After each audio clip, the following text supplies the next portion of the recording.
Hello and welcome to another House special.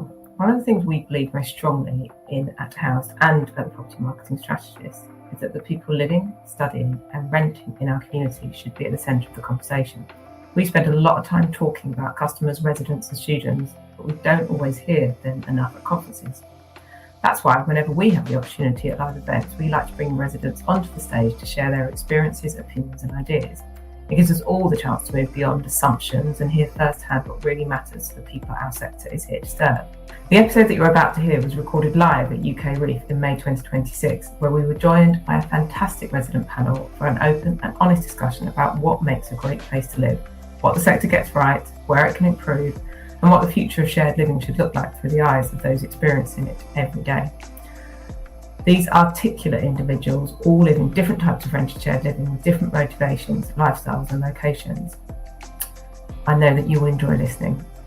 If you are organising a conference, a client event or a team away day and would like us to host a resident or customer panel, we'd love to help. It's one of the most valuable ways to bring authentic customer insight into your event. But for now, I will hand you over to those articulate residents, which was recorded live at UKREiiF. Everybody, welcome. It's good to see you all here because this is very much the heart of our summit. It's something that was one of the first things that was put on our agenda because we believe it's so important at any conference like this that we hear from the residents that shape our buildings. So we are really, really delighted that we were able to pull this amazing panel together. It is question time with the residents, so please do have your questions ready. They're very brave but very lovely bunch that are absolutely accepting to answer all of your questions within reason. And Deanie, our very own Deanie from the Property Marketing Strategist, will be moderating as well. So please give a big welcome to our resident panel and their moderator. Thank you, everyone, and thank you for being here. I always feel really fortunate to do these things because as a marketeer and as the property marketing strategist, we think it's really, really important that you understand your customer, you understand what your customer wants, needs, and what a better way to hear it than from your customers yourself. So we are delighted that you're all here, so thank you very much.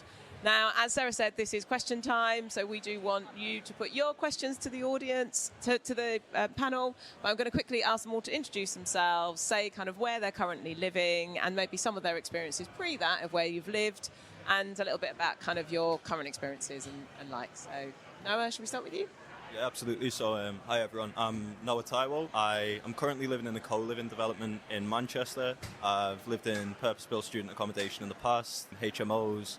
So I've kind of seen all sides. I'm also currently working for a build-to-rent developer in Manchester. So again, kind of have like a bit of an inside view on some of the challenges with delivering, but also recognise some of the challenges being a resident myself. So yeah. Hi everyone, I'm Rosie Hill. I currently live in a BTR building in Sheffield, and I'm also the marketing director for Luna, which is a living sector operator. So again, I have a bit of a conflict of interest, but I promise to talk about mostly my own experience today. Hi, my name is Anushka, Suria. I currently live in a PBSA building, but I have experience living in uni-comms and shared housing. But yeah, I'm just a student. Hi everyone, Todd Evans from UKREiiF's business development team. I previously lived with UKREiiF last year in one of their PBSA assets and have also previously lived in HMO and university accommodation. Hi everyone, Edward Jones. I currently live in shared housing with my friends, student here in Leeds, and in my first year I lived in student accommodation. Thank you very much, and thank you for being here. And it's open to you guys. I mean, I've got 1,000,001 questions, but I'd love to put it out to the floor. Do we have any questions? Got one at the back. Hi guys. Yeah, I'm interested in how you view the core amenity spaces in your building, particularly anybody that's lived in co-living or BTR, and actually what your experience of using those spaces is, what is most valuable to you, and also your sort of general view of what the buildings that you lived in were other people using the amenity spaces or not, which is actually a key part of my question, on not using the amenity spaces. Thank you.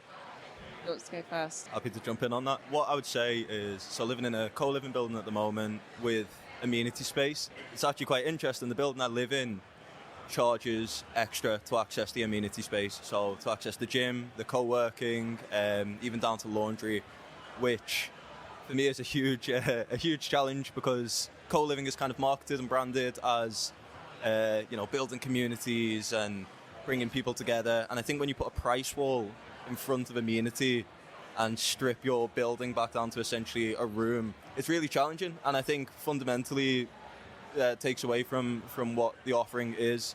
I have lived in a building in the past which has had great amenity space, had a brilliant gym, had a co-working space which was really well utilised. But from visiting friends in different buildings and different types of developments, I think there's a clear difference between a building that prioritises resident well-being and has really intentionally high-quality amenity and it hasn't came as an afterthought, versus developments where, it's kind of maximising value. How many apartments can we get in here? And we'll throw a treadmill in the basement and offer that, because that's where I don't think the amenity is utilised and the value isn't really there. Whereas if you have a high quality amenity offering, I think you benefit from tenants wanting to be there, tenants wanting to invite their friends, tenants referring their friends and saying, look at this great place to live, work, operate. I think there's value in high quality amenity. It can't be an afterthought. I think in my BTR everything's included, and it's got a gym which is really well utilised. That's probably the biggest sort of amenity space that gets used. But I think looking at it from an inside perspective, they've got the sort of co-working space almost connected to reception, which works, I think, really well as a sales tool, because when you first come into the building, you see it sort of buzzy, you see lots of people using it. But actually, they've got sort of like a huge games area to the top of the building, which isn't used at all. And I think if that could be repurposed into a co-working space, it would be so much better for the residents. But I understand why, from a sales perspective, probably don't want to do that, because you want the first experience to be sort of buzzy when people are coming in. So I think we've got a really good mix of amenity. It all kind of gets used apart from that games room, which feels like a bit of a shame to me. And the other thing I love is there's a lot of external space, which is actually really well furnished and thought through, rather than it just being like an afterthought, with picnic benches or whatever. There's actually enough, I'd say, furniture, so that even though it's Sheffield and it rains most of the time, when it is sunny, we can sort of go out there, work from there. The Wi-Fi stretches, which is really nice, almost like additional space. So yeah, I think those are the things that get used the most and the missed opportunities. Can I just jump in there, Rosie, on the games room that's not being used? Do people that run the building ever try and encourage people to use that space, or so it's just a dead space and it can be used for something else? Yeah, and there's also a private dining room actually, which is the only space which is charged additionally by the hour, and that doesn't get used at all as a result. So it's interesting you're saying your amenities charged, because I think, it depends obviously what the rental value is and all of that and what's built in, but it feels like, to build a community and encourage people to engage and interact, there should be at least, I think, one free amenity space where you can meet. So that seems a shame to me. Yeah. That's it. Anushka? I would divide my answer into 3 points. First, the gym. A lot of people use the gym, but a lot of us still have a pure gym subscription purely because the gym that we have in our building is very upper body dominant. Like, there's nothing much for the lower body, or the weights go up to a certain point. But, it's for some of us, we take the gym quite seriously, and so we need a certain weight. But the second point, similar to Rosie, I would say our study rooms are in the reception as well, and that can be quite distracting with people coming in and out the building, and the walls are made of glass, so you can't focus as much, and there's only about 4, and so there's about 300 to 400 of us in the building, and during its exam season we're all fighting for that space. Some of us are even sitting in the common area in reception talking about our group assignments, which is not ideal. And so I would say, my third point is also that a lot of us, in our shared accommodations, the kitchen spaces are quite small. It is big enough for, say, like 8 people, 10 people, but a lot of people would like to socialize from different flats, and we don't really have that space that we can go into with just our friends. We're still in a public space, and we don't feel like we're very comfortable to make noise, or we don't want to disturb other residents. And so I feel like these aspects of uni life need to be taken into consideration when planning shared spaces. And so we have a cinema room, but no one really uses it because the screen is there, the sofas are there, but we have to log into our own Netflix and we can't really figure that out. There's no movies there. It's nothing that adds to it. It's just another living room, essentially. And we have a piano in the basement playing area, which is really nice. But everyone's shy to use it. So it's nice, but it's so, there are other things that we have to think about when planning. So I can't comment from a BTR or co-living perspective, but I can from a PBSA. And I think in terms of the amenities that are quite commonly in PBSA, such as gyms or a cinema room, there's a perception that they are more of like a marketing ploy to show that the buildings look nice. And students might think, oh, I'm going to use this amenity space. But then when they get down to it and they go to the gym, there might be a treadmill and a set of weights. More often than not, they'll end up buying their own gym membership, a nearby gym. And then for PBSA and UGO in particular, I think one of the core amenities we offer is a service called Live Your Best Life, which is about integrating students into events within the building and helping them just gain their full potential. And this really increases like student engagement So this increases student engagement and then the use of these communal areas. And then I also want to comment on the private dining spaces. So I think this really does depend on what asset you stay in and what the offering of room types is, because from my experience, I stayed in an asset which was lots of studios. So there wasn't the communal kitchens that there is in clusters rooms.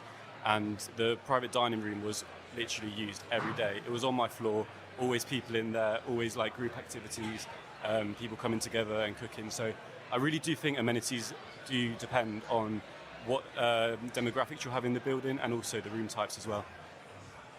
And I know, Edward, you're in a HMO, but do you have anything from your kind of student accommodation or anything to add to any of that? Yeah, I think last year when I stayed in student accommodation, we didn't have any great areas, shared areas. We just had a kitchen. It was very basic. And I think part of being a student is that you want to be outside and you want to experience as much as possible. So while I think it's great to have things like a gym or a cinema room, I think being a student is about getting into the real world and being an independent adult for the first time in your life. So I think maybe developers and these companies should probably look at doing the basics right. Do we need a gym? Do we need a cinema room? Or do students just need the basics and then they can get out of the house and figure it out for themselves? So I think, if I was to go back and do my first year again, I wouldn't change where I live because it forced me to go out and make friends and experience things that maybe I wouldn't have experienced if I was back watching a movie in the cinema room. Maybe it would have kept me in the house a bit more. So I'm thankful that, my accommodation was basic, but I think it did the job. Great. For those people that listen to the podcast and know me, I didn't pay Edward to say any of that. Do we have any other questions? We've got lots.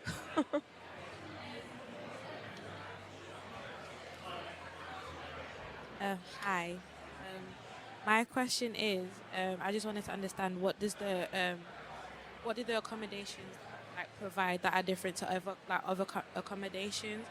Because most of the accommodations that we know, they keep bringing up the fact that they're supporting well-beings, however, they're not really implemented, especially around the facts of mental health. So I just wanted to understand what is it about the accommodations that you guys stay in, what actually makes them different to the rest? Because obviously, if you're going to be going to a student accommodation, you want to make sure that, okay, I'm going to be surrounded by a good support team and I'm going to be surrounded by people that are going to be ensuring my safety and, trying to exclude any type of antisocial behaviour. Anyone? Any thoughts? I'm happy to jump in. I think for me, the biggest thing is the ability to connect with lots of different people in your building. I think that's the first thing that really helps. When if you're living in one individual house, it feels like you've got the opportunity to make friends with those people and maybe connect with them, and then that's kind of it for the year, if you see what I mean? Whereas if you live in a bigger building, I think it's really nice to be able to connect with lots of different people, and I hope most providers would kind of give you like an app or a way to connect with the other residents. And usually, it depends quite a lot, but lots of us sort of run events programs and things like that to encourage connection and encourage people to meet each other. So I think connection on that sort of level, whether encouraging co-working or events, or like you guys utilising the private dining rooms if you're in studios, and that kind of thing is really helpful. And then I think also connection to the local communities as well. Like I hope that that's becoming a focus, I think, for a lot of operators where, like we say, you know, we're not necessarily putting the best gym equipment into a gym. So actually maybe a local gym partnership might be better, or maybe we've got a partnership with a local restaurant or whatever, so that we can actually connect in a meaningful way to the local community. And even if you're not living in one of these buildings for a long time, because I think that's generally how it's quite a transient sort of, I guess, stage of life if you're living as a student or as a co-living resident or BTR resident. So encouraging getting integrated into your local community, I think, would really help. Other than that, I think it really varies in terms of wellbeing programs specifically. Like there's a big scale in terms of what people do. But I think that is such a good question that if you ask that to whoever does your tour, whenever you go around these buildings and sort of say, okay, what are you actually doing differently from a wellbeing perspective to support me? It would be so interesting to see what everybody says, because I think everybody does it quite differently. But I think the core of it is trying to connect everybody up and providing you the opportunity to build your own support network. Does that make sense? Is that answering the question?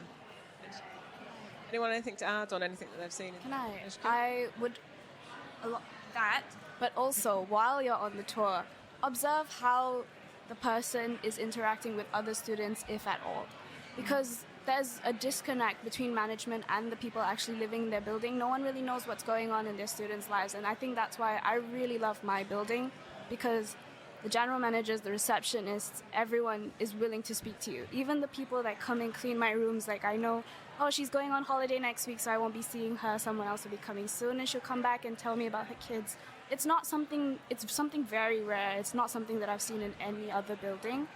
And so when you go for these tours, see how these people interact with, not these people, your managers and the receptionists, even the cleaners, how they interact with the students, whether the students feel comfortable enough to come and make jokes with the people who are giving them their parcels, because these are the people who, if it's late night and you need someone to help you, and like for girls, someone's following me home, or there's a guy who's trying to come up to my room, these people, you feel comfortable enough to tell them these things and help you.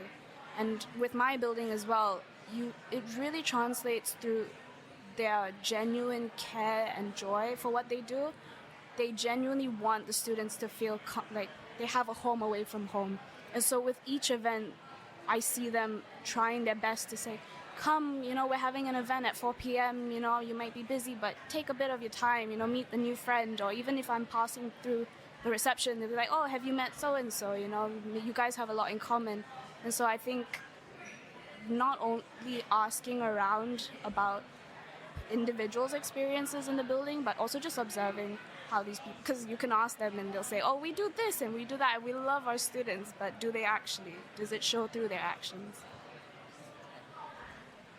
So I would just think data is incredibly important when looking at amenities, and if you're not listening to the students, you're doing it wrong, because fundamentally that's who you're selling to.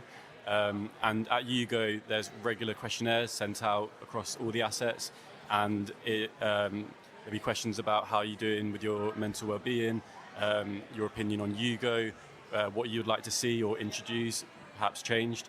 And by listening to the students, you're providing a service that appeals to them and is essentially for them. So, for example, when I stayed at UGO, one of the most common things that came up in my accommodation was that they would like more professional development, because one of our key factors at UGO is UGREiiF, helping students with their professional development. And students mentioned that they wanted C of E skills and sessions to help with that. So UGO actually set this up, had sessions to help students just improve their C of E really. And just listening to students with the amenity spaces as well, they might say, oh, okay, this could be used for, the cinema room could be used for like sporting events, and then it just really just creates a sense of community within the asset as well. Edward or Noah, anything to add on that one? No. Another question? I'm going to let Joe decide, because I don't know who's up first. Hi everyone, I'm Leo, a planning and real estate student at the University of Manchester, and for part of my dissertation I'm actually researching the rise of build to rent more specifically in Manchester. And as residents and people in the industry, I wanted to ask, something that always comes up is in Section 106s and planning applications, these build-to-rent developments are seen to benefit the local community and add effective placemaking. How do you think build-to-rents have added to the local community and local neighbourhoods? I'm going to come to you first, Rosie, because your building question. is a great question. What a great question. I want to read the dissertation, actually. Yeah, me too. Send it to me, please. So I think there's a number of ways that we go about that, I would say, and that I've seen it done from my personal experience. So I think definitely the sort of almost like micro-location, so the small location around where we tend to choose to build or live is generally right in the heart of the city centre, right? So there's a lot going on already, but you might be in a slightly further out area where you're sort of trying to bring that up a bit or gentrify it a little bit. So I think connecting with the local businesses from the very beginning of the sort of planning stage is so important. And I think making sure that we are surveying local businesses, local people that live in the area in terms of what they might want to see and also how they might want to use the spaces, because more and more I've seen BTR operators open up spaces for sort of shared use, and this happens with PBSA as well. So student accommodation operators might partner with universities and sort of have university events in the building or vice versa. So I think it's really important to, at every stage, connect with that local community and understand what they want and what they want to see. And then I think it's just a case of trying to ensure that you're sort of building the right thing for the people that are living in that area already, and also attracting, the right kind of, I guess, resident for that area and making sure it fits. Does that make sense? It's the right kind of product for the people that are there or that you'd like to attract to that city. Because I think there's so many, students that are sort of almost ready to sort of, they want to stay in the cities that they're studying in, for example, and, don't necessarily want to just go straight into a house with no community. Maybe their mates from uni have moved home or whatever, but they want to be in that sort of PBSA vibe, but just a little bit more grown up with other, workers. So I think, does that answer the question? Yep. Yeah. Noah, do you see anything from your co-living, from a placemaking? Yeah. So I think maybe like viewing your question from a slightly more macro level is, I guess, the argument for and against is that BTR provides like affordable accommodation for young professionals, people who are helping grow a city. I mean, we all have seen the success of Manchester in the last 10, 15 years, and you have to house that workforce somehow. Manchester has an over 50% student retention rate. So again, it's that kind of transition from purpose-built student accommodation into what's next, built to rent. So I guess that's often an argument used to justify the lack of Section 106 contributions that has occurred without doubt in Manchester. The argument against that then is like you end up with a city centre that suits people at a specific point in time in their life, but then the existing residents are displaced, and I think that's probably where there's a disconnect at the moment. And again, kind of linking back into amenity, it's like you might develop a really high quality. What do existing communities do? What do existing businesses do? Are they a part of the progression of the city or the area that you're talking about? So I think it's a really hard one to balance. I think Manchester has done it well to date, but it'll be interesting to see where Manchester and following cities move in that sense. And as someone who's done the same course as me at uni, I know you'll have heard the term slums of the future, which is that kind of planning ideology that is what we're developing now going to be what people want in 10, 15, 50 years time, whatever it might be. So I think a really good question, and I guess we'll have to see where that goes. Thank you. That's great, thank you. Up at the back, there's lots. I don't think we're going to get through them all, but we'll keep going. Got about 7 minutes left. Hi, I'm Casella. I just wanted to segue quite nicely into Noah's last little point about affordability. Do you think built to rent is fairly priced for what it offers, especially for a generation like ours that is currently being priced out of the housing market? How do you feel? Because, for example, we've had a chat yesterday with Noah in particular, and he told me that his rent element takes about 50% of his salary. So with such a big amount, like how do you then save up to be able to afford a house or get onto the property ladder, which I believe is most people's dream or ideal? So again, question, do you think it's priced fairly, and do you think it's a good product for us, basically? That's a brilliant question, and I'm going to add, when you answer that question, what I could think would be good to add to it is what would you take away from your buildings to help with that affordability, because I think that's one of the questions we've been talking about for all day yesterday and today, and we'll do tomorrow. So, yeah, over to you.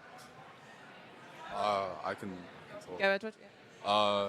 Although I do think housing at the moment in general is expensive, I do think it's blown out of proportion. I don't think there's many steps you can take that won't have a knock-on effect to address the problem. If I'm speaking as a student, you could say that student housing is expensive. That's a fair point. If you give students more money, that's more debt for the government, and it just sort of loops back around. If you ask just for the companies to lower the prices, they can't invest as much. We have a growing population and more demand for housing. Lower prices, they have lower revenue, they can't build as much. So I do think that while the housing market is becoming less and less accessible for people like us, young people, it's probably a problem that isn't really addressable in a strong way. There are probably small steps you can take to aid young people, but I think it's just a process that we're stuck with, and if I'm honest, I don't really see it changing. I think kind of on that, like, yeah, there's absolutely no doubt, like, affordability of any accommodation housing for specifically the younger generation, but I think most people in the UK now is an exacerbating issue. And I guess maybe the direction I see that moving is, well, people are renting longer. People, whilst maybe traditionally the goal was to own a house, are maybe recognising that might not occur until you're 40, 50. It may never happen. So when we look back to the accommodation that's being provided, it's again then viewing like BTR development. Are you developing for a 25-year-old who's just started and is earning, 30k maybe? Or are you developing for someone who's maybe 35 who might want to have a child and live in that BTR development for 5 years?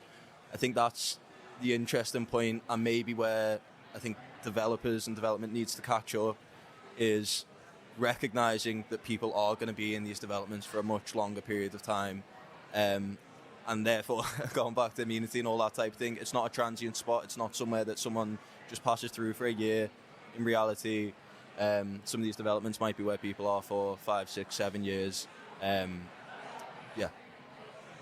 I would add maybe that my experience of BTR is it's not that much more expensive than anything around me. If I was to rent privately, I feel like I would be a lot further out the city and maybe like a couple of £100 better off every month, which might be the difference, for somebody to be able to, make rent every month and that work for them. I think the solution has to be that we look at smarter ways of living, probably. I think the only way to make something more affordable is either to reduce the square footage and put more units in, or I don't think there's any other way we could do it. Or sort of, you look at London and they've got the London plan where they're sort of, putting 35% affordable in every building, but that just pushes the price up for everybody else. So it's kind of like actually, it's a balance there.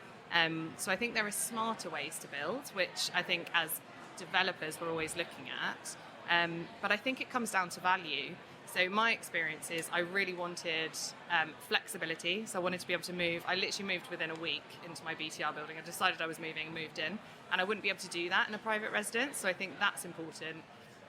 But I think maybe making those different service points or amenity spaces optional and sort of value add. And like to Dini's point, what would you take away to make it more affordable?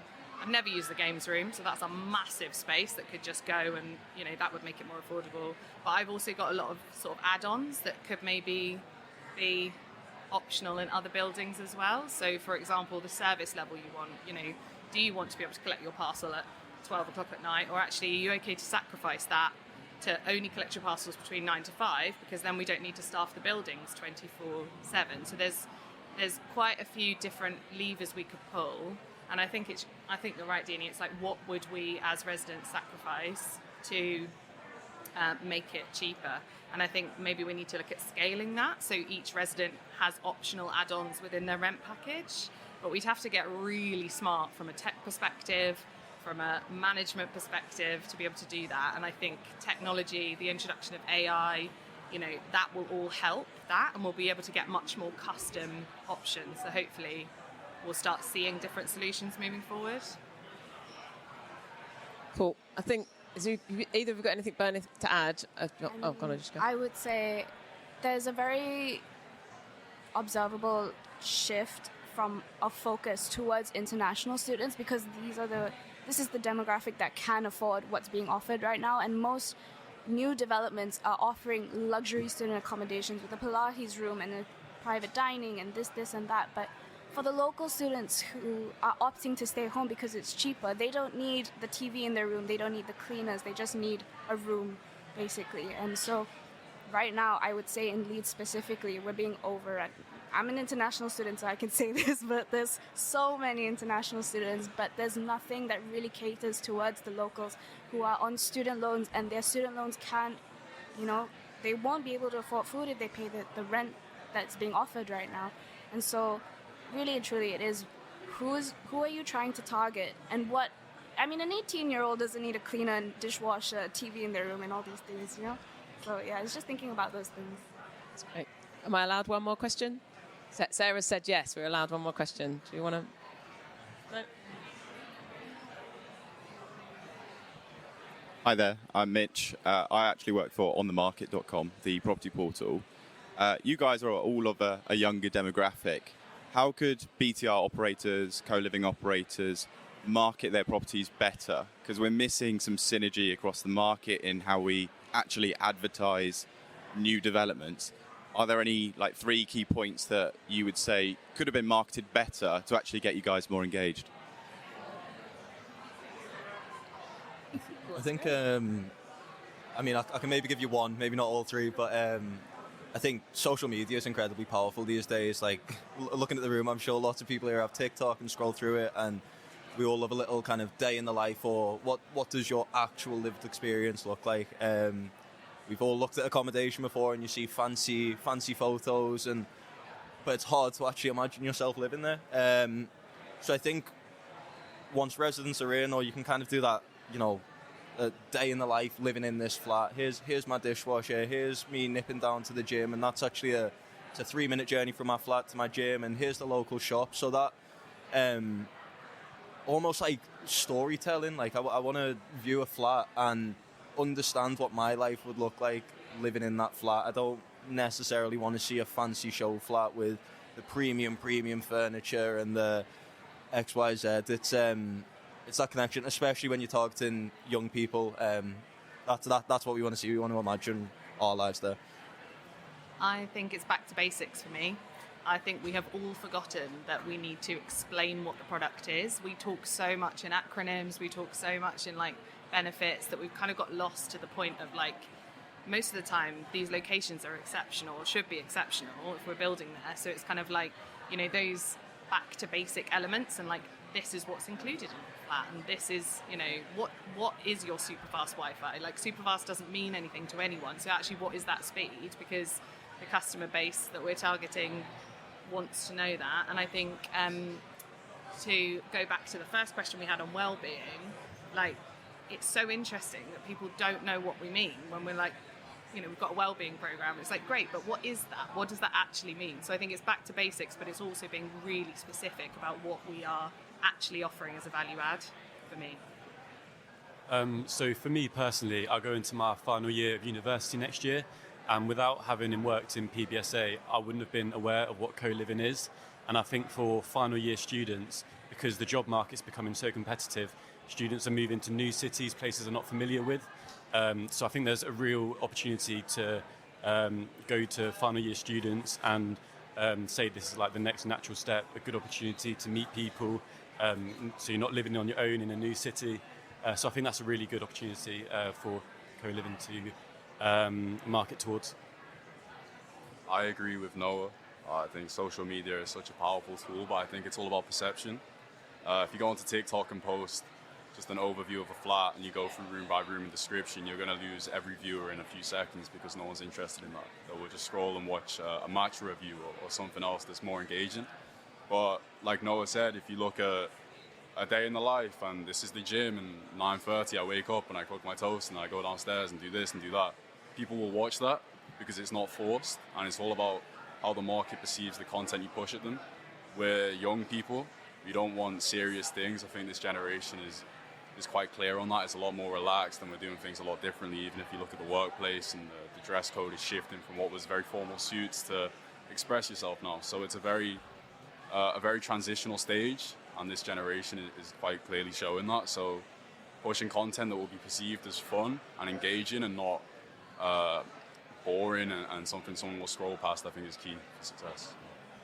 That's great, and thank you all for being so open, honest, and some brilliant questions from. That was brilliant. Just for those of you that don't know, at the Property Market Strategist, this is our passion: is getting customers' voices heard by the sector. We do run a youth forum that is supported by Utopia and Homes for Student, that we share out every few months, focus groups and surveys from customers back out to you for free. So please do go onto our website or socials and go and find that, because I cannot tell you how important it is to hear these voices, because they are your customers and they're the people that pay the rent at the end of the day. Sorry, Sarah, I know I'm out of time. Big round of applause, sorry, for our panel. And thank you all for your questions. It was an incredible panel. I'm just blown away by how open and honest all of our panelists are. So I think they've done a great job. Like Dini said, you can't build, operate, invest if you don't understand what the end user is. So I'm glad that so many of you agree, and that's why you're all here today. We hope you enjoyed that conversation. We know it was really popular during the actual event, but more importantly, we hope that hearing directly from residents has given you some fresh perspectives and practical ideas to take away. If you already follow the Property Marketing Strategist, you will know we have a regular youth forum, and you can register to receive our new report on AI on the Property Marketing Strategist website. The report combines results from a survey and focus group, which speaks directly to your customers about how they are using AI. Also follow us on LinkedIn and our YouTube channel to see the key data and sound bites from the youth forum that will make a difference to how you invest, operate and develop rented shared living. Once again, thank you very much for listening, and don't forget to subscribe to House on your favourite podcast channels and follow us on LinkedIn so you don't miss a single episode of House Season 7, which is coming to you in September. In the meantime, over the summer, you can catch up on over 100 past episodes, all focused on the rented shared living sectors. We will see you then.